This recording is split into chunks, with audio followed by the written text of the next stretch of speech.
Section 12.2 talks about negative exponents in scientific notation. So what we have here in this box right here is the definition dealing with negative exponents. I want to think of everything here as a fraction. So this first part here, I'm going to think of this as being over 1. And I want you to notice that we have a negative exponent right here. The way we make that exponent positive is I'm going to take the reciprocal of this fraction, which means we're going to flip the fraction. We end up with this, but I want you to notice that our exponent, which was negative before, now becomes positive. I'm going to do the same thing over here. I'm going to think of this as a fraction. We're writing that over 1. And when we take the reciprocal of this fraction, notice right now, my exponent is negative. It's on the bottom. When we flip the fraction, our exponent is going to come to the top, and it's now going to become positive. Okay, so the directions for these problems say simplify each expression. Write using positive exponents only. All right, so let's try this. My first step is I'm going to think of this as a fraction over 1. Because our exponent is negative, we're going to take the reciprocal of that fraction, and our exponent is now going to become positive. So now, I want to figure out 4 to the third. If you recall, 4 to the third just means I'm going to multiply the number 4 3 times. 4 times 4 is 16. 16 times 4 is 64. And there's my answer. I'm going to do the same thing in this next problem. I'm going to think of this as a fraction by writing it over 1.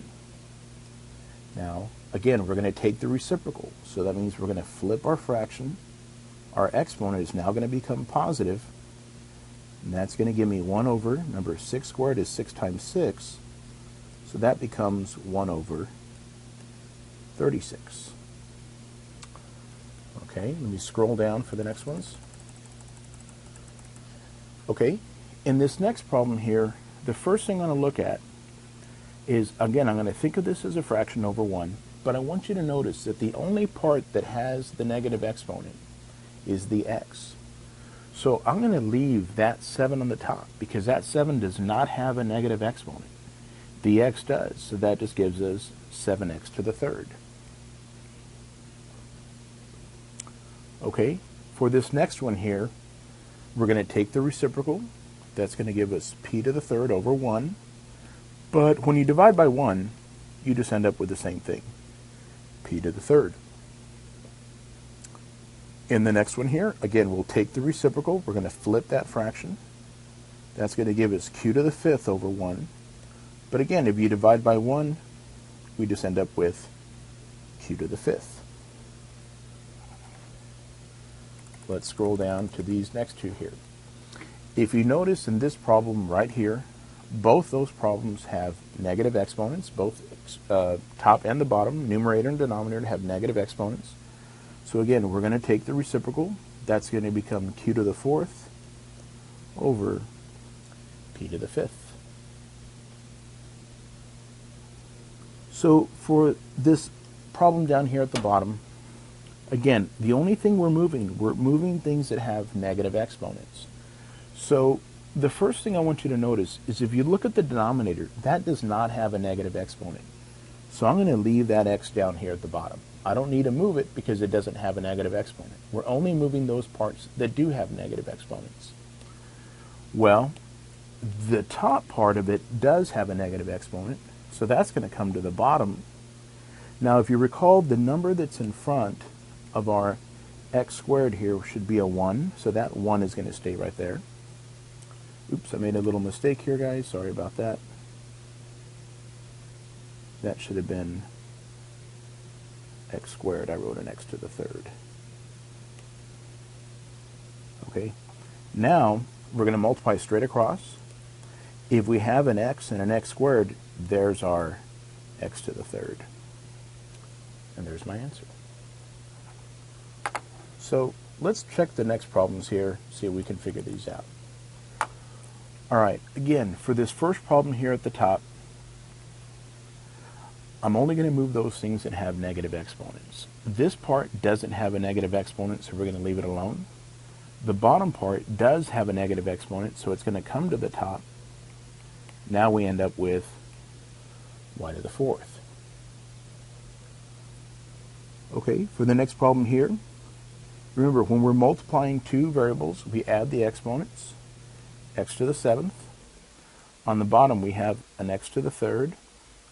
So we are left with x to the 4th, because you remember we have more x's on the top than we do on the bottom. How many more? We have 4 more, because essentially what we're doing, we're subtracting those powers. All right, we'll do this one exactly the same way. That's y to the 9th, y to the 6th. So when we subtract, now we end up with y to the 3rd.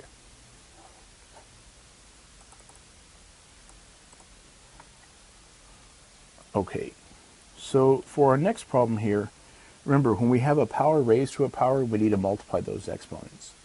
That's going to give us an x to the 16th with another x, and then an x to the 9th. So when we put these together on the top, that's going to give us x to the power 17 over x to the 9th. When we subtract our exponents, we're left with x to the 8th. Good. So for this next problem, let's go ahead and deal with the b's first. So I want you to notice we have a b right here, and we have a b right there. But we have more b's on the bottom. And how many more b's do we have? Well, we have one more b. So let me just clean this up here so we can go back and look at our a's. Okay. Well, we have more a's on the top. We have an a to the 6th on the top. We have an a on the bottom. So we have 5 more a's on the top. It's a to the 5th. And then in terms of our numbers, we can just reduce them. We can divide them both by 6. 6 goes into negative 24, negative 4 times. And 6 goes into 6, 1. So I don't need to write my 1 down here, but that's my answer. Let's do the same thing for this next problem here. Let's deal with the y's first. We have more y's on the top, so we're going to end up with a y to the 3rd. The x's are actually just going to cancel out. We can divide both the negative 5 and the 15 both by 5. So 5 goes into negative 5, a negative 1 time, so I need to put that negative there. And 5 goes into 15 3 times. Okay, I've written 2 extra problems in because I think you have problems similar to this in your homework, and I'll make sure you all have some examples of this. Okay, so let's take a look here. I have 5a squared, b to the negative 3. Everything is being squared. So first thing I'm going to do, what's 5 squared? Well, 5 squared is just 25. Now remember, when we have a power raised to a power, we multiply our exponents. So that's going to give me a to the 4th, and that's going to give me b to the negative 6. But again, we want to write these problems so that we don't have negative exponents. So the one we need to move is that one right there. So we're going to leave this as 25, a to the 4th, and then we're going to move our b to the 6th down to the bottom. And so for this one here, I'm going to do exactly the same way. Remember, we're going to multiply our exponents. So negative 5 times negative 3, well, that's a positive 15. 2 times negative 3, that's a negative 6. Okay, let's do the bottom. 3 times negative 3, negative 9. 10 times negative 3, negative 30. Okay, now again, I'm only going to move those things that have negative exponents. So again, I'm going to leave this one alone. That'll stay right there. This one is going to have to move to the top. X to the 9th. This one has to move to the bottom, y to the 6th, and this one has to move to the top, y to the 30. Okay? So now let's take a look and see what we're going to have. Well, we're going to put our x's together. 15 and 9 should give me a total of 24. We have more y's on the top than we do on the bottom.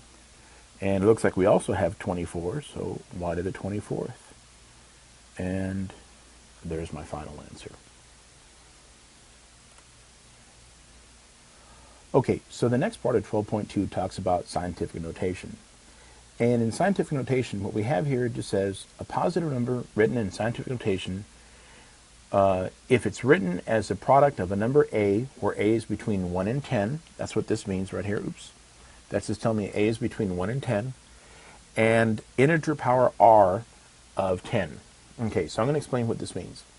What we're going to do is we're going to write all these numbers in scientific notation. This number right here, the first number, has to be a number that's more than 1, or more than or equal to 1, but smaller than 10. So what I'm going to do is I'm going to think of this number here. There's my decimal point. I want to move that decimal point enough spaces so that I end up with a number that is more than 1, but smaller than 10. So if I were to move my decimal point, I could move it, say, right there, and that would give me 7.8. So you've noticed that number is $1 or more, but less than 10. Now we're going to say times 10, and all we're going to do is we're going to count how many spaces did we move our decimal point. Well, if we look and you count, you can see we moved it 4 spaces. So this is how we write our number in scientific notation. 7.8 times 10 to the 4th. Okay, we'll do the same thing for this problem right here. Again, if I don't see my decimal point, remember it's always going to be at the end. So I'm going to figure out where would I have to move my decimal so that I end up with a number that's 1 or more, but smaller than 10. Well, I got to move it so that it stops right there. So that's going to give me 9.3 times 10, and I'm going to figure out how many spaces did we move it. Well, we notice that's 3, that's 6. We moved it 9 spaces. Now, one thing I want to point out about these two numbers that we just dealt with right now, both those numbers are big numbers. What I mean by they're big numbers is, look at this number, 78,000. Look at this number. That's actually 9,300,000,000. With big numbers like that, what that's telling me is that when we write our numbers, our exponents are going to be positive. Anytime I have big numbers, my exponents will be positive. Now, if I look at, say, this number right here, and I say, okay, I'm going to have to move my decimal point so that I end up with a number that is 1 or more, but smaller than 10. Well, I would take that decimal point right there, and I would put it right there, so that I end up with 1.67. Now, we're going to say times 10, and I'm going to figure out how many spaces did I move my decimal point. Well, 1, 2, 3, 4, 5, 6. We moved it 6 spaces. But that's a small number. What I mean by that's a small number, look at that number, 0 point and a whole bunch of zeros, 167. So when we have small numbers, our exponent is going to be negative. We'll do the same thing here with this next problem. I'm going to move my decimal point. That's going to give me 6.35 times 10. We moved it 3 spaces, but again, because it's a small number, our exponent is negative. So big numbers, we have positive exponents. Small numbers, we have negative exponents. Okay, for these problems, all we're going to do, we're going to go backwards. So the first thing I want to notice about this first problem that we have here is my number going to be a big number or a small number? Well, notice my exponent. It's positive. That's telling me that number is going to be a big number. So I'm going to move my decimal 4 spaces this way. So 2, 0, 3, 2, 0, and I'm going to stop. If you notice, my decimal used to be here. 1, 2, 3, now it's at the end. That number is 20,320. Pretty big number. I'm going to look at this number. First thing I notice, my exponent is negative. That's telling me that this number is going to be small. So I'm going to move my decimal 4 spaces that way. So I'm going to write 0.0009056. Again, if you notice, my decimal used to be here. 1, 2, 3, 4. One of the easy ways to figure out, well, how many zeros should you put and where should you put them? If I look at this problem, again, negative exponent, I'm going to move it 6 spaces that way. So I'm going to write 0 point. Now the way I'm going to figure out how many zeros I need to put, if you notice, I'm going to move it 6 spaces, but I'm moving it 6 spaces to the left. We'll already have 1 digit to the left, so that means I need to add in 5 more zeros. 3, 4, 5, 48. Same thing over here. This is a big number, so I'm going to move it 5 spaces that way. We'll already have 2 digits that way, so I'm going to put 1, 0, 2, but because I got to move it 5 spaces, now I have to add 3 more zeros. It's a big number, 102,000.